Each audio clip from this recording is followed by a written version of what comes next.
Elkeen van ons in ons lewens gaan deur seisoene. Amen. Each one of us, our lives go through seasons. En ons moet nooit die seisoen waarin jy jouself bevind misreken. You should not misjudge the season that your life, or for that matter, anybody else's life is going through. Because currently you might be in a season before the great breakthrough might come to your life. Jy kan jouself tans in 'n seisoen beleef wat kort voor 'n kragtige deurbraak is. En daar's verskillende dinge wat met jou gebeur in hierdie seisoene. En ek wil 3 persone uit die Bybel se lewens neem om vir julle hulle seisoene net bietjie te wys. En mag jy in jou hart vanmôre geloof ontvang vir jou seisoen waarin jy nou is, om God te vertrou vir die groot ding wat gaan gebeur. Amen. I'm going to speak about 3 people's seasons, biblical persons. And may this today create faith in your heart to trust God for the great things that await you. Ek gaan lees so net so vinnig, want dis eintlik 'n lang storie, so 4 hoofstukke lank. So ek gaan net grepe vat uit haar lewe. Die eerste een waaroor ek wil praat is Rut. Nou net so ter inleiding, Rut was die skoondogter van Naomi. Naomi was 'n Joodse vrou, Rut was 'n Moabitiese vrou. Nou Naomi se man is oorlede, hy het vir haar 2 seuns nagelaat en haar seuns het met Moabitiese vrouens getrou. 2 Moabitiese vrouens waarvan Rut toe nou die een was. En in die hele proses sterf die 2 seuns ook. En dit is net Naomi en haar 2 skoondogters oor. En Naomi het besluit om terug te gaan na waarvandaan sy kom. En sy gee aan haar 2 skoondogters die keuse alkeen om terug te gaan na hulle vaderhuis toe. Want sy kan nie meer vir hulle sorg nie, haar seuns lewe nie meer nie, die seuns het maak nie 'n inkomste nie. What we're talking about Ruth, she was the daughter-in-law of Naomi.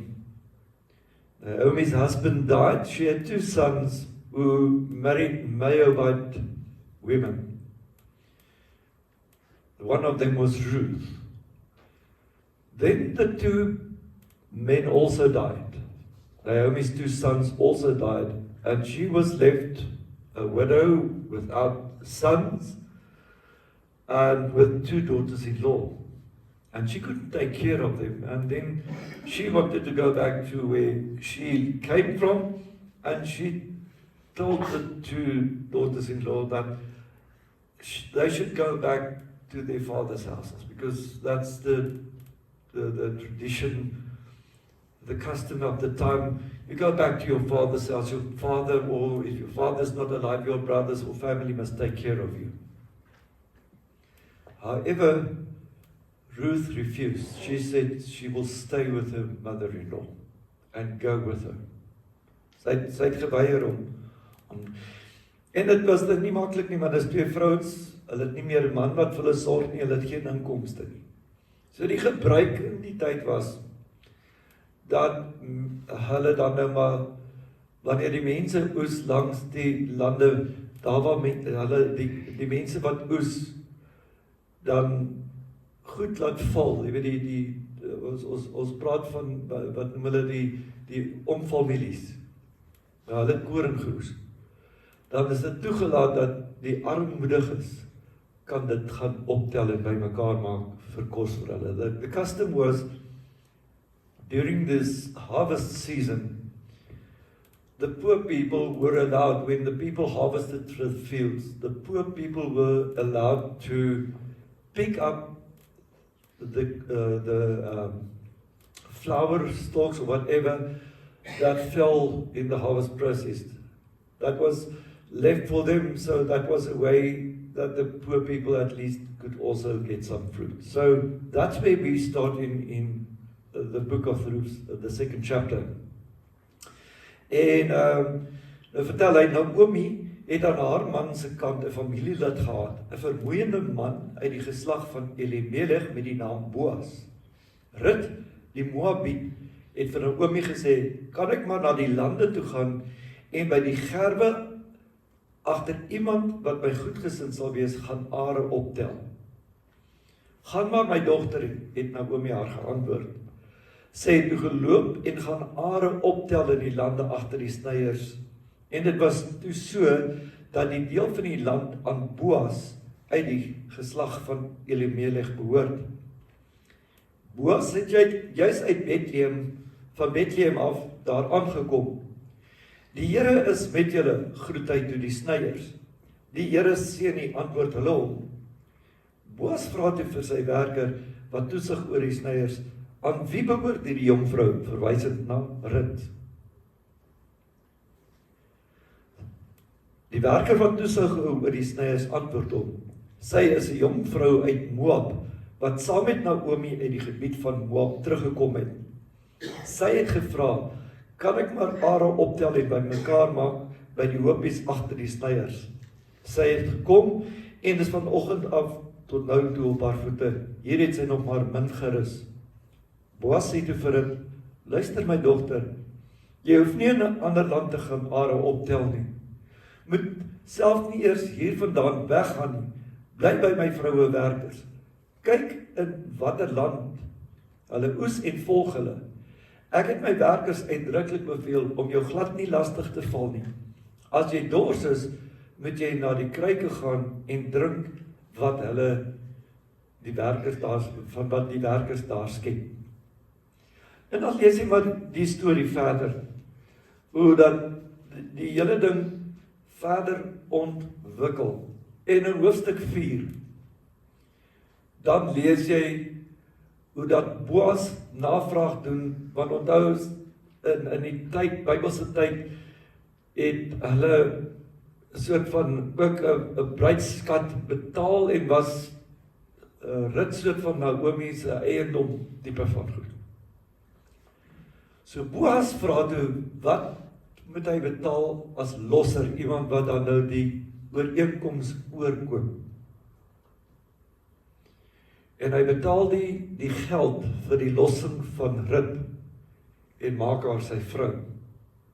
Nou Boas was 'n baie welvarende man. So the story is basically that Ruth then asked her mother-in-law to go and pick up the fallen grain on the land. She allowed her, and she started picking up in the lands that belonged to a very rich person, Boaz. Boaz returned from Bethlehem. He noticed the lady working hard, and he asked about her, and they told her that she was there. She picked up the grain from early in the morning, and she didn't rest at all. She's very hard. So he gave her favor, and he told, well, she shouldn't go to other lands. She must just follow his workers and pick up there. And his workers may not bother her. And even if she's thirsty, she should take from the water that her workers used. So the story continued a bit further on, and we end up in the 4th chapter where there was a price because she there was what's the Afrikaans for bruidskat. There was a price that her husband used to pay, or that families had to pay one another, almost something like a bola. And then they owned that. So there was a price that Boaz had to pay to release her of that contract with Naomi. He paid the price, and the end of the story is Ruth became his wife. Now what I want to say from this is, Ruth went through seasons. Sy was 'n jong dogter. Sy is getroud met 'n jong man, het 'n redelike lewe gelei. Hulle het goed gedoen. Daar was 'n man wat vir haar gesorg het. Daar was nog 'n skoonpa en saam met hulle gewerk, so sy het 'n redelik alright lewe gelei. Daar was kos, daar was goed om van te leef en te bestaan. Toe sterf haar skoonpa. Dit was okay, want daar was nog 2 seuns wat gewerk het en inkomste, dit was 'n seisoen. Maar toe gebeur die tragiese en die 2 seuns sterf ook. So dis ellende wat haar getref het. Niks wat sy verkeerd gedoen het, of enige iemand anders verkeerd gedoen het nie. Dit is bloot omstandighede wat uitgewerk het, dat sy op die ou einde sit, sy en haar skoonma, en hulle bitter min om van te leef. Dis 'n seisoen. It's a season. Initially, it was well, it went well. I can't say they were rich or what, but they had enough to live from. The father-in-law was alive. He owned perhaps some land. Their husbands, the 2 daughters-in-law, the husbands worked and brought in money, so they lived an okay life. Then tragedy struck. The father-in-law died, and later both the 2 young men also died. And now it was Ruth and her mother-in-law, and basically nothing to live off. Tragedy struck. Nothing that she did bad, no sin that she committed, no whatever. It is just as if I can say, life happened. It was a season in her life. Miskien bevind jy jou tans in so 'n seisoen waar jy swaar kry. Because it was a very difficult season in her life. Miskien kry jy swaar. Niks wat jy verkeerd gedoen het nie. Dis net 'n sameloop van omstandighede. En jy bevind jou in hierdie situasie. Jy trek swaar. Ek meen, Rut moes gaan koringare wat geval het agter die ouens wat oes, moes sy gaan optel. As jy nou lees, dan sien jy dat Boas het eintlik later gesê, hulle moet so moedwillig 'n bietjie ekstra laat val. Maar toe sy begin het, was daar bitter min. En jy moet half kompeteer met al die arme mense rondom jou, om die bietjie op te tel wat daar lê. En dit is wil mense sê, van die hand na die mond leef. She lived hand to mouth, basically. It's an Afrikaans saying, I don't know if it's correct in English. It was a very difficult time. The little food she could pick up, and the little corn she could grind and make bread and whatever from, and perhaps even exchange for some fruit or vegetables or whatever. But it was a difficult season in her life. And perhaps you are going through such a difficult season. Things are not working out as it should have. Because she should have grown old with her husband, had children to look after her, have a good life. Isn't that so? Is dat van ons? Jy trou en jy wil kinders hê en jy wil lekker leef in 'n huis en dinge het nie gewerk nie. En as die mense na dit sou kyk, die ryk mense in daardie tyd was ook maar groot snops. Het ook na haar gekyk en sy, kyk hierdie arm ene, sy moet goed optel. En mense kyk baie keer na jou met dieselfde tipe van, ag kyk, shame.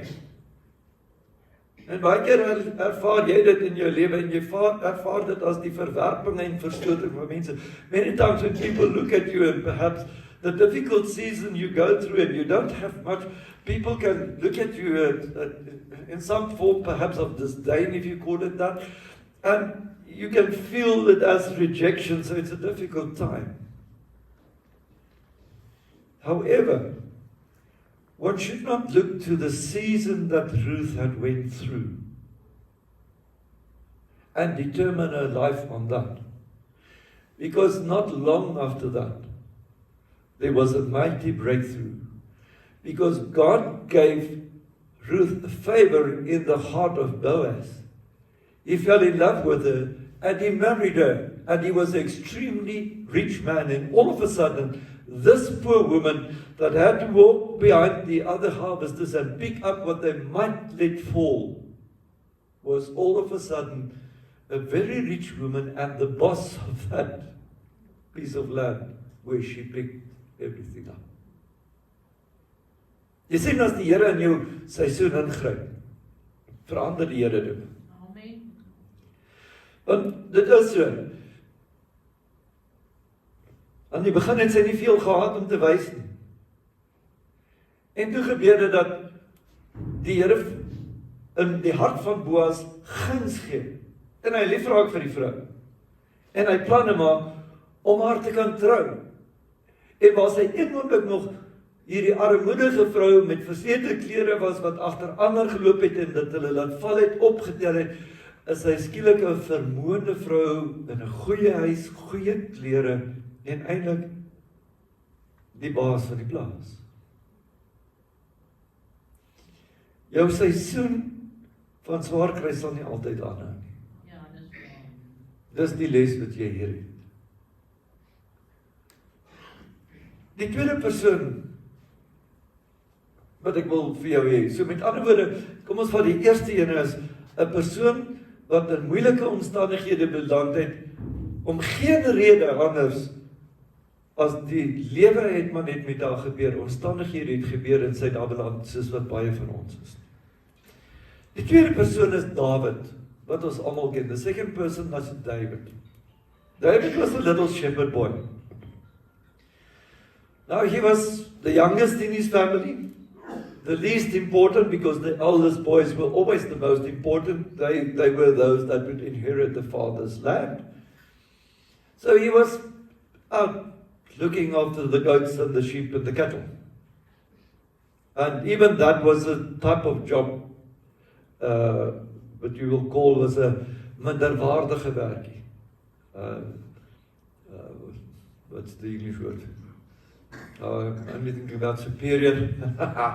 Okay, but you catch my drift. It was a less important work. He was the shepherd. Even when the prophet came and asked about the sons, they didn't even mention him. He was so unimportant. Yeah, we got one still out there in the field by the sheep.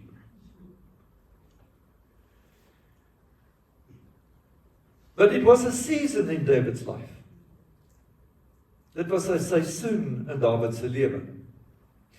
Want dit is 'n seisoen waarin God hom voorberei het en reggemaak het en beginsels geleer het, sodat wanneer die groot seisoen aan sou breek, wat Dawid die koning van Israel sou wees, hy gereed sou wees om te doen wat die Here van hom vra. Ja, amen. It was a season in David's life where God taught him principles. When he looked after his father's sheep, God let him be taught principles there of how and things he would need one day when he become king, that he would know how to take care of the country, how to take care of the people of God. And also that he would learn about faith and trust in God, because God saved him from the lions against the bear. Die Here het hom gehelp om 'n leeu dood te maak, om die beer te verslaan. En hy het iets geleer in die veld wat die mense wat in die huis gebly het nie geleer het nie. En dit is dat die Here jou beskerm en bewaar teen alle onheil. Dit was 'n seisoen wat hy goed moes leer. Jy het miskien nie nou die groot deurbraak nie. Jy is miskien nie nou in die pos by jou werk wat jy voor gehoop het om te wees, 'n belangrike pos nie, maar jy is teen in 'n seisoen van jou lewe waar jy goed en beginsels moet leer, sodat wanneer God die deurbraak vir jou gee en die deur vir jou oopmaak vir groter dinge, dat jy weet hoe om daardie verantwoordelikheid te hanteer. Amen. You might now find, perhaps it's not a very important position that you fill. You're doing basic work, and it might even be frustrating. But it is a season where God wants you to be taught principles, So that when the breakthrough comes and the door opens for a senior position, an important position, which God prepares for you, that you know what to do when you get there. Amen. One of the most biggest complaints we have in our country is people being appointed in senior positions without experience or knowing the job at all. Bible teaches us you first learn how to do the job before you do it. Ja, dis waar. Die Bybel leer vir ons, absoluut. Jy gaan eers leer voordat jy die koning is. En onthou, Dawid was gesalf as koning en hy moes terug gaan skape toe. Hy het nie skielik klein kleertjies aangetrek en 'n goue kroontjie opgehad en op 'n troon gaan sit. Okay, nog gaan jy die koning word. Hey, wie kyk na die skaap? He was anointed, the king. But he didn't get nice clothes immediately and a BMW or a Audi to drive in or Mercedes and got a golden chair to sit on and a very important big cell phone contract, big screen cell phone and big screen TV and all that. Well, his father and brothers, you anointed king, who's looking after the sheep? Ga terug. Because you still need to learn. So, if even you've got a prophecy of greatness on your life, it might not be that you already have received, because you still have to learn about how to work when that prophecy becomes true. Jy kan 'n groot profesie oor jou lewe hê, oor iets en aspekte. Maar ek wil vir jou sê, jy gaan dit nie eers nog moet leer. Een van die beste voorbeelde altyd vir my is in die bediening. Mense is jonk, hulle is op skool en dan kom tannie Christine en sy profeteer vir die jong man. Die Here sê vir my, jy gaan 'n pastoor word. Ag, want die tannie is so lief vir die ouetjie want hy's so gereeld in die kerk. En dan kom die tannie profeseer vir hom, jy gaan 'n pastoor word. En weet jy wat ek dan vind is, die ouetjies sukkel, hulle wil nie gaan studeer om teologie te leer nie. Meeste van hulle probeer een of ander kort padjie volg om sommer 'n vinnige kursusie te doen voordat hulle, want die Here het ons gesê ek's pastoor, as ek die profesie oor my lewe het, dan is dit verby. Dawid was gesalf as die koning. Hy was nie dadelik koning. Het 'n paar jaar gevat. Josef het 'n profesie oor sy lewe gehad. Wat heelwat jare, 13 jaar gevat het om te vervul. I said many times with pastors, the lovely old lady in the church see this young man in church and she feels so well about him. And then she goes and prophesies to him, you are going to become a pastor. And then they believe that. Many times people don't go and ask God after the auntie prophesied, God, did you call me? Confirm it to my own heart. So then what I find is many times now they want the title and the position of pastor. They don't really want to go and study because God called them and they believe you just need to know some scriptures to be a good pastor. Let me tell you, in today's world, if you do not have a proper theological training, you don't really make it. Ja, dis waar. So everybody wants that. They go to this college of the Virgin Mary who gave birth to a son, and that son grew up and become the Messiah college, that college, they go to that one. And it's not accredited and it's not working, and then they become frustrated because, why? They didn't go to learn. David had to go back and learn things before. He was anointed the king. But he had to go back and learn before he could be king. So many of you, if you've got a prophecy of ministry on your life, you still have to go and learn before you can become a pastor. Amen. Strange, I never had difficulty in doing that. It was not difficult for me to understand that when I was called in 1985. Let's come to the third person. Die derde persoon wat ek oor wil praat, is 'n man met die naam Mordechai. A man with the name Mordecai. Mordecai fits in the book of Esther. Mordecai was an ordinary Jewish man. They lived in exile.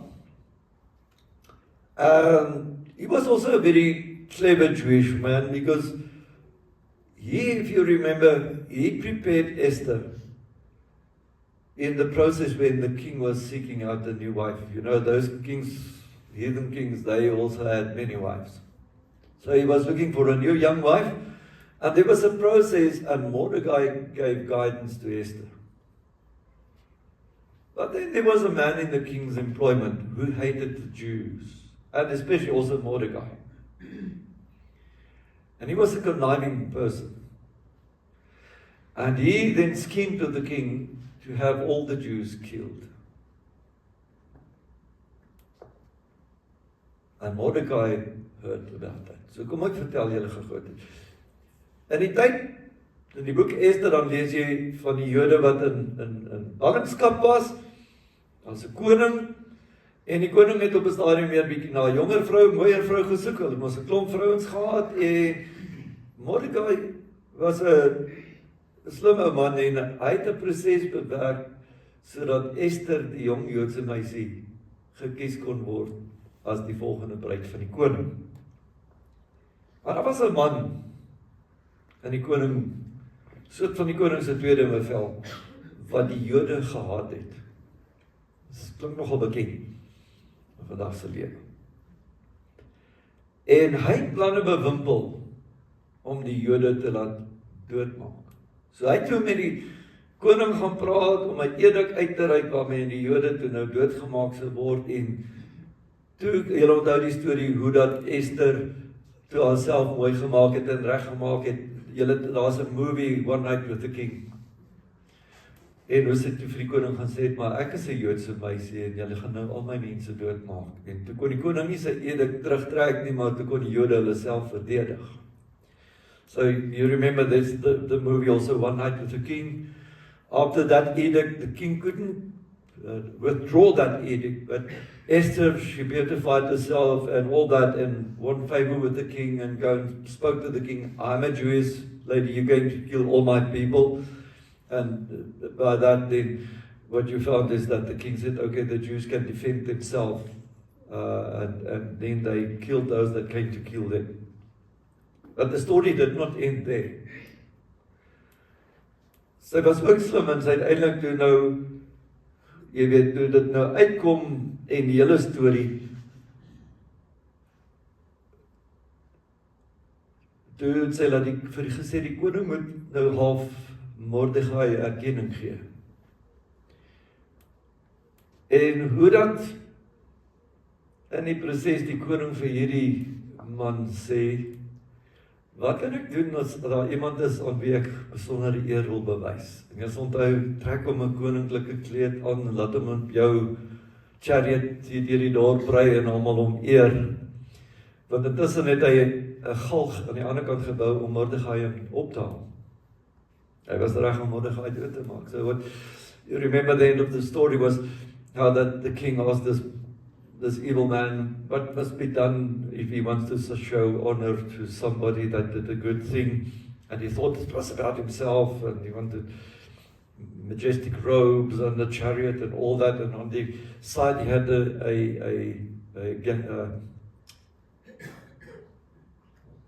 oh my goodness, galg.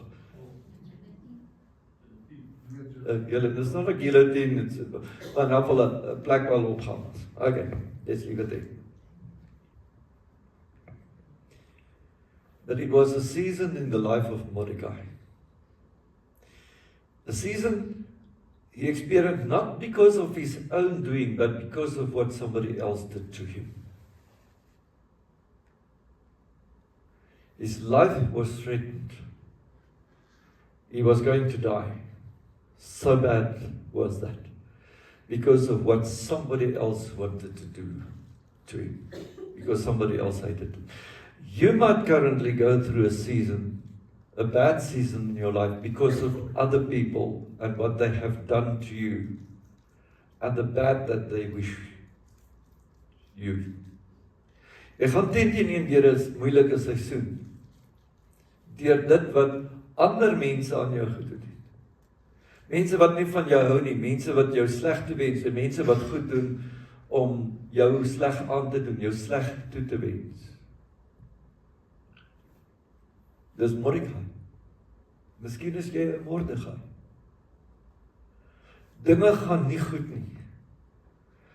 Maar weet jy, moet weer eens nie neerkyk op die seisoen nie, want dit is voor die groot deurbraak wat God bewerk het. Want in die hele proses het God vir die koning guns gegee vir die Jode en vir Mordegai. Op die einde van die dag is Mordegai die een wat met die koninklike klere en die chariot deur die strate geparadeer is en aangestel is as een van die koning se adviseurs. Perhaps you're going through such a season.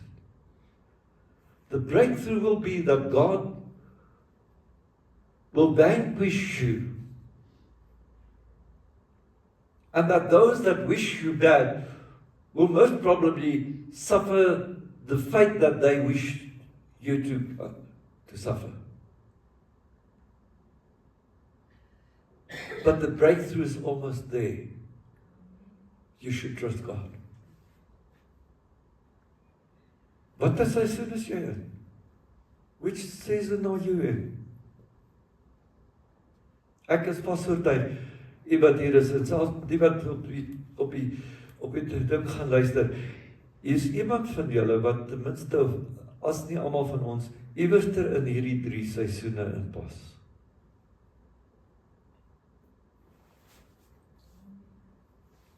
Die storie uit elkeen van hierdie is, die mense het God bly vertrou, en God het op die regte oomblik die deurbraak gegee, wat groter is as wat hulle ooit kon dink. The major lesson from this is that even though you might find yourself somewhere in this season, one of these 3 seasons, you would identify yourself. The big story is that in the end, God gave you a mighty breakthrough.